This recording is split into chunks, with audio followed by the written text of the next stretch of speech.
बिस्मिल्लाहिर्रहमानिर्रहीम। अस्सलाम वालेकुम मेंबर्स व्यूअर्स, होप सब खैर खैरियत से होंगे। आज की वीडियो में जी सबसे पहले डिस्कस करते हैं। आज मॉनेटरी पॉलिसी की अनाउंसमेंट थी और 200 बेसिस पॉइंट ज़बरदस्त जौन सा वो ड्रॉप आया इंटरेस्ट रेट में। एक्सपेक्टेशंस थी मार्केट की कि ड्रॉप आएगा, बट जो आपकी मैक्सिमम एक्सपेक्टेशन होती हैं उतना ही ड्रॉप आए तो actually this is a good sign. क्योंकि इस वक्त मैक्सिमम एक्सपेक्टेशन यही थी कि यार 200 बेसिस पॉइंट का ड्रॉप आता है तो इट विल बी गुड। तो एक तो उसका हमने थोड़ा सा जो इंडिकेशन है वो ऑलरेडी हम देख रहे थे कि पिछली जो मॉनेटरी पॉलिसी है उसमें जो डिक्रीज़ आया है उससे ऑनवर्ड हमने देखा कि थर्ड ईयर स्टॉक्स में मूवमेंट बनना स्टार्ट हो गई थी। आज आपने देखा आपका टीपीएलपी टीपीएल वगैरह इनमें मूवमेंट बनी, जो कि एक टाइम पे वॉल्यूम बीट होते थे। गनी ग्रुप होता था, ट्रीट और सीमेंट सेक्टर और ये खैर सीमेंट सेक्टर की तो डेफिनेटली जो सा है वो रिलेशन खाली इंटरेस्ट रेट के साथ नहीं बल्कि प्रोजेक्ट्स के साथ भी होता है। बट बहुत से स्टॉक्स हैं जो कि डायरेक्टली इफेक्ट करते हैं आपके इतने हाई इंटरेस्ट रेट जो हमारे 20 से ऊपर जा रहे थे, तो उसकी वजह से वो बड़ी डल एक फेज़ में चले गए हुए थे। तो उनमें एक होता है, मैं हमेशा कहता हूँ कि आज अनाउंसमेंट हुई है उससे पहले एक थोड़ी सी इंडिकेशन आ रही होती है, वो एक मूवमेंट बनती है प्लस एक इमीडिएट रिएक्शन आता है। फिर एक होता है ऑन द लॉन्गर रन। तो ऑन द लॉन्गर रन अब सबसे अच्छी चीज़ ये है कि continuously third monetary policy announcement जिसमें जो सा है वो इंटरेस्ट रेट नीचे आ रहा है, तो this is a good sign. और इसके इसी तरह जिस तरह ये 3 मॉनेटरी पॉलिसी से नीचे आ रहा है, इस तरह आप आने वाले वीक्स में मंथ्स में देखेंगे कि बहुत से सेक्टर्स बहुत से स्टॉक जो थोड़े डल थे वो आस्ता आस्ता ऑलरेडी मूवमेंट स्टार्ट हो चुकी हैं, मज़ीद उनमें बेहतरी आनी स्टार्ट हो जाएगी। और ओवर द क्वार्टर्स जब उनके रिजल्ट्स में इम्प्रूवमेंट आएंगी आगे जाकर, तो इंशाल्लाह ताला उम्मीद है कि उस एक एरिया में जहाँ पे चीज़ें थोड़ी सी स्टेगनेंट थी वहाँ पे भी अब हमें मूवमेंट नज़र आएगी। बस अल्लाह करे कि ओवरऑल सिचुएशन जो सी है पॉलिटिकल साइड या इकोनॉमिक साइड वहाँ पे चीज़ें समहाउ स्टेबल रहें।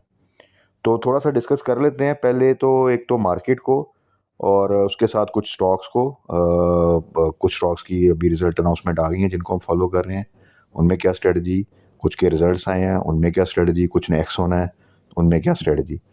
तो सबसे पहले आ जाते हैं के एस सी 100 इंडेक्स की तरफ, जिसके आज 365 पॉइंट पॉजिटिव के साथ 79,000 पे जो सा उसने क्लोज किया। तो अभी आप देख रहे हैं इस वीक में भी सम हो मार्केट ने अच्छी पॉजिटिव क्लोजिंग दी, बीच में फिर डिप भी लिया, नेगेटिव क्लोजिंग भी दी।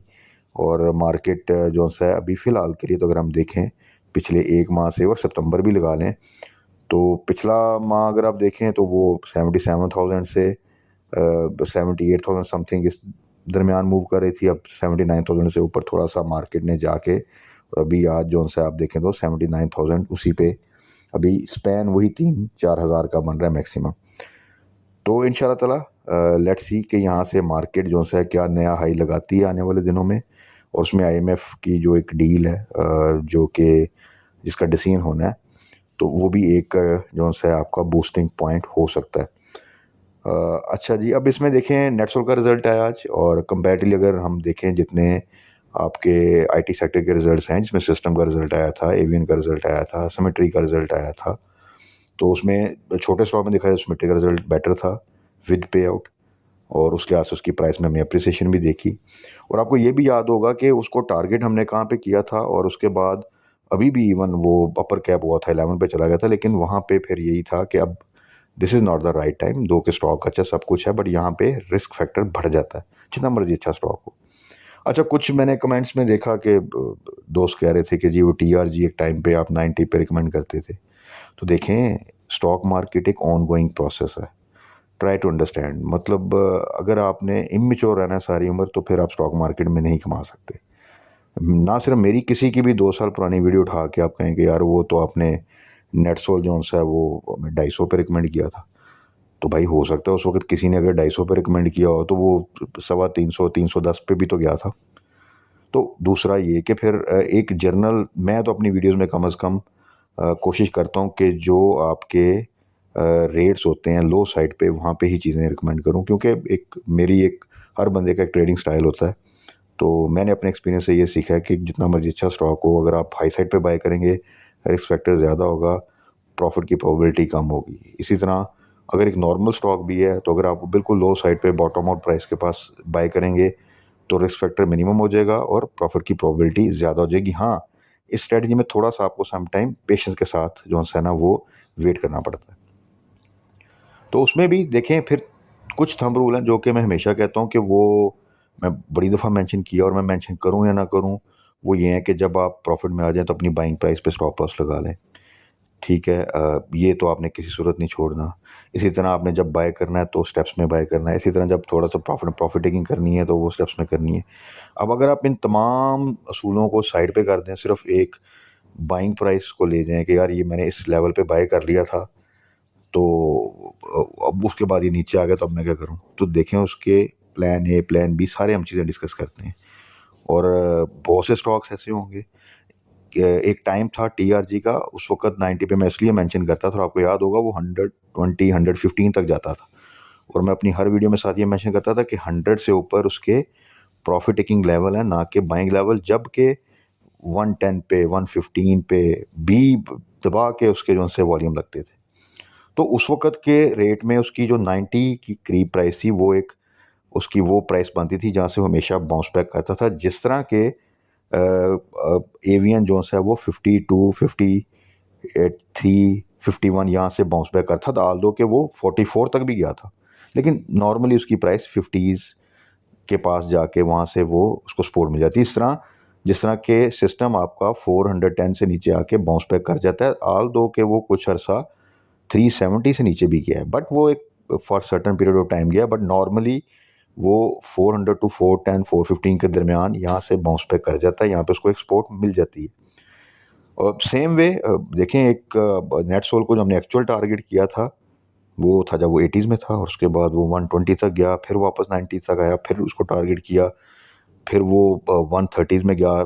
तो अब वो ना 90s में जाना है उसे, ना 80s में जाना है। तो फिर हमने उसका नया जो एक बाइंग प्राइस रेंज रख ली थी वो थी 115 के आसपास, 120 से नीचे, और वहाँ से देखें कि वहाँ से वो बाउंस बैक करता है, 150 तक जाता है और फिर वापस आ जाता है। तो ये हर स्टॉक में टाइम टू टाइम आपके बाइंग लेवल्स चेंज होते हैं। हाँ, आप देखना होता है कि उस प्रेजेंट सिनेरियो में वो उसके कौन सी साइड लो बनती है, कौन सी साइड हाई बनती है, तो इट्स लाइक दैट। तो ये चीज़ें थोड़ी सी अगर आप समझ के चलेंगे तो अल्हम्दुलिल्लाह मार्केट में हैं और आप इंशाल्लाह गेन करेंगे। और जो लोग मेरे साथ पर्सनली एंगेज हैं, मैं कभी भी डे ट्रेडिंग पे ज़्यादा बिलीव नहीं करता कि ये स्टॉक पकड़ें और आधा पैसा आया तो उसमें से निकल जाएं, इसको पकड़ें, ये भी आप कॉसम पकड़ लें और उसके बाद अभी वर्ल्ड कॉल पकड़ लें, 20 पैसे के ऊपर बेच के निकल जाएं। नहीं, इन्वेस्टमेंट करें, वैल्यू बाइंग करें, अच्छी बाइंग करें, ओवर द लॉन्गर पीरियड चलें। तो आप टारगेट रखें कि यार मैं 3 साल में, 4 साल, 5 साल में यहाँ से मिलियनेयर बन के निकलना, तो देन तो आप बन के निकल सकते हैं। अगर आपकी इन्वेस्टमेंट भी मिलियंस में है तो मज़ीद आप उसको मल्टीप्लाई कर सकते हैं। जो बंदा अभी तक स्टॉक मार्केट में ये सोच के आया कि मैं 6 महीने साल में डबल करके निकल जाना है, वो स्टॉक मार्केट से निकल नहीं सका, वो कहीं ना कहीं फंसा ही हुआ। जितने भी वर्ल्ड वाइड आप देख लें, इवन पाकिस्तान में स्टॉक मार्केट से लोग, ये जेएस ग्रुप जो आज खड़ा है, जो आरएफबी ग्रुप खड़ा है, एकेडी, ये तमाम स्टॉक से स्टार्ट किया था और आज इस वक्त वो कोई 20-20 25-25 कंपनी के मालिक हैं। आई अंडरस्टैंड कि उसमें इनसाइड ट्रेडिंग और उसमें मैनिपुलेशन और उसमें कंट्रोल, ये वो तमाम चीज़ें होती हैं, लेकिन ultimately they earn from the market, जो भी है। तो उसमें भी वही स्टाइल के जो भी बड़ा आपका इस वक्त प्लेयर है मार्केट का, उसकी कोशिश होती है कि वो उस वक्त उठाए जब चीज़ें बिल्कुल गिरी हुई होती हैं और कोई उसकी तरफ देख नहीं रहा होता, वो वहीं पे इन्वेस्टमेंट करते हैं। आपको कभी कोई बड़ा प्लेयर जो है वो नेट 100-300 पे ख़रीदता नज़र नहीं आएगा, अनटिल अनलेस कि उसके पास कोई ऐसी इन्फॉर्मेशन ना हो जो कि उसको पता हो कि ये यहाँ से जो है वो फर्दर भी आगे जा सकता है। बाकी मार्केट में कोई भी स्टॉक होगा वो आपको खबरें उसके ऊपर जाने की ही आती रहेंगी जब तक वो पॉजिटिव होगा, बट वो कब रिवर्सल लेगा नोबडी नोज़। ये पीआईए के साथ भी हुआ है, ये छोटे स्टॉक में अगर आप देखें तो वर्ल्ड कॉल में तो हर साल कोई ऐसी कहानी आती है कि वो 2 के आसपास जाता है और उसके बाद अवाम में बिल्कुल ये खबर फैला दी जाती है कि जी अब तो इसने 4 पे जाकर रुकना है, और अवाम 2 रुपए के पास जाके उसमें जंप इन करती है और उसका पता चलता है वो फिर 1.25 रुपए पे आके रुका हुआ है। तो इसलिए अब एक टाइम था गनी ग्रुप, ट्रीट, ये तमाम जो से थे मार्केट को लीड करते थे और उस वक़्त इनको टारगेट किया हमने। मुझे याद है ट्रिपल जीएल को 12-13 पे टारगेट किया था, 25-30 तक आई थिंक गया था। डबल जीएल 40 तक गया था। तो वो फिर उसके बाद उसमें भी यही स्ट्रैटेजी थी कि आपने स्टॉप लॉस लगाना है, निकल जाना है, प्रॉफिट टेकिंग करनी है। और उसके बाद अब कितना अर्सा हो गया कि इसको हमने इसको देखा भी नहीं, क्योंकि उसमें मूवमेंट एक्सपेक्टेशन नहीं थी, तो मैंने उसका ज़िक्र भी नहीं किया। लेकिन अब मैं दोबारा से, आपने देखा होगा कि गनी केमिकल्स का ज़िक्र करना स्टार्ट कर दिया कि उसमें अब आप जो है एंट्री ले सकते हैं। और इनफैक्ट जो ये ग्रुप्स हैं, जिस तरह आपका टीपीएलपी है, तो आप देखें टीपीएलपी कैप होगा, टीपीएल भी साथ चल पड़ेगा। इसी तरह आपका अगर जीसीआईएल चलेगा, डबल जीएल भी चल पड़ेगा, डबल जीएल चलेगा, ट्रिपल जीएल भी चल पड़ेगा। तो वो साथ साथ मूव करते हैं। तो इसी सिनेरियो में एक कभी नेटसोल देख लें, उसमें एक अच्छी मूवमेंट, उसका रिज़ल्ट अच्छा आया। अगर हम आईटी सेक्टर में देखें, क्योंकि एवियन का इतना खास रिज़ल्ट नहीं था, सिस्टम का खास रिज़ल्ट नहीं था, सिमेट्री का अच्छा था, नेटसोल का उसके मुताबिक अगर देखें तो उसकी ईपीएस में भी इम्प्रूवमेंट है, उन्होंने थोड़ा सा पे आउट भी दिया है। सो नेटसोल में पोटेंशियल है कि ये इंशाल्लाह ताला आगे मूव करेगा। तो जिन दोस्तों ने बाय किया हुआ है वो होल्ड करें, और अगर वो बाइंग प्राइस से आपकी 5-10% ऊपर जा चुका है तो अपनी बाइंग प्राइस पे स्टॉप लॉस लगा के इसको होल्ड करें। इंशाल्लाह ताला इसमें अच्छा पोटेंशियल है।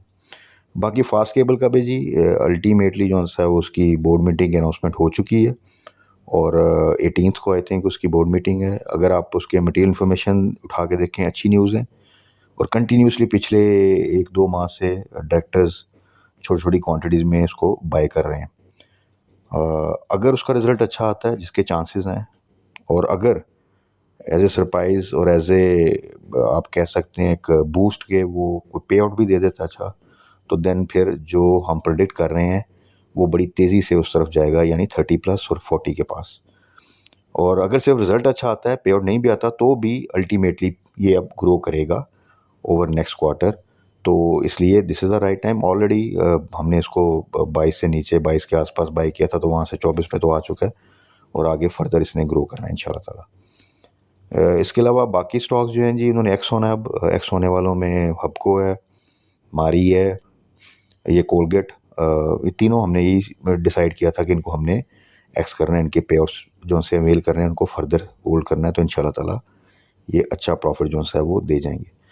तो अब के लिए जी जो मॉनेटरी पॉलिसी की अनाउंसमेंट है, उसमें इंडेक्स को छोड़ के अब आपने स्टॉक्स को देखना है। कुछ छोटे स्टॉक्स, जिसमें मैंने एफएफएल भी कहा था, बट 9 से नीचे, वहाँ पे उसकी अच्छी रेंज बनती है। अभी रिसेंटली 9 से नीचे था, तो वहाँ पे जिन दोस्तों ने भी बाय किया होल्ड करें, डबल डिजिट में बिल्कुल जा सकता है वो। थोड़ी सी एक्टिविटी हम देखेंगे, स्टील में भी देखेंगे, मोगल में एक्टिविटी देखेंगे, सीमेंट सेक्टर में एक्टिविटी थोड़ी सी देखेंगे हम, रिफाइनरीज़ में देखेंगे। सेम वे ये छोटे स्टॉक्स में हम एक्टिविटी देखेंगे, गनी ग्रुप में एक्टिविटी देखेंगे इंशाल्लाह। टीपीएलपी में भी ऑलरेडी हमने देखा आज। तो अब ये सेक्टर्स जो से हैं थोड़े से, जो मॉनेटरी पॉलिसी में इतनी ज़्यादा जो एक हाइक आई हुई थी इंटरेस्ट रेट में, वो अब रिवर्सल हो रहा है, तो उसका एक पॉजिटिव इम्पैक्ट जो है इंशाल्लाह ताला वो हम देखेंगे। बाकी इंशाल्लाह कल फ्राइडे है, 2 ट्रेडिंग सेशन है, तो 2 ट्रेडिंग सेशन में डे ट्रेड्स बड़ी अच्छी मिल जाती हैं सम टाइम। और इसमें ये भी होता है कि इंडेक्स बहुत अच्छा ओपन करता है, लेकिन क्लोजिंग में वो करेक्ट कर लेता है अपने आप को। और सम टाइम ऐसा होता है कि स्टार्ट में करेक्शन आती है, क्लोजिंग में अच्छा हो जाता है। तो सम हाउ फ्राइडे वाले दिन एक एक्टिविटी रहती है। तो ओवरऑल चीज़ें ठीक हैं, और इंडिकेशन ठीक है। मॉनेटरी पॉलिसी से जो एक्सपेक्टेशन थी मार्केट की, वो उसी तरह की अनाउंसमेंट आ रही हैं, तो this is good for the market. और आगे आने वाले दिनों में मज़ीद चीज़ें, न्यूज़ अच्छी आती हैं तो इंशाल्लाह ताला और बेहतरी आएगी। और हम बहुत सी चीज़ें डिस्कस करते रहेंगे। बहुत से स्टॉक्स में हम ऑलरेडी अर्निंग कर रहे हैं, कुछ में एक्सपेक्टेशंस हैं, और जो टारगेट्स हैं उन्हीं के मुताबिक चीज़ें चल रही हैं। खैबर टबैको में आपने देखा अब एक्टिविटी स्टार्ट हो चुकी है। कुछ अर्सा पहले 300 से नीचे था, फिर 300 के आसपास आया, फिर 320 से ऊपर चला रहा है। तो आप इंशाल्लाह देखेंगे कि ये आने वाले दिनों में मज़ीद बेहतर होता जाएगा। इस तरह बाकी स्टॉक्स के जो हमने टारगेट सेट किए हुए हैं इंशाल्लाह ताला। तो ये चीज़ें हम वीकेंड की वीडियो में डिटेल में डिस्कस कर लेंगे। तब तक अपना ख्याल रखिएगा, दुआ में याद रखिएगा। Stay blessed. अल्लाह हाफ़िज़।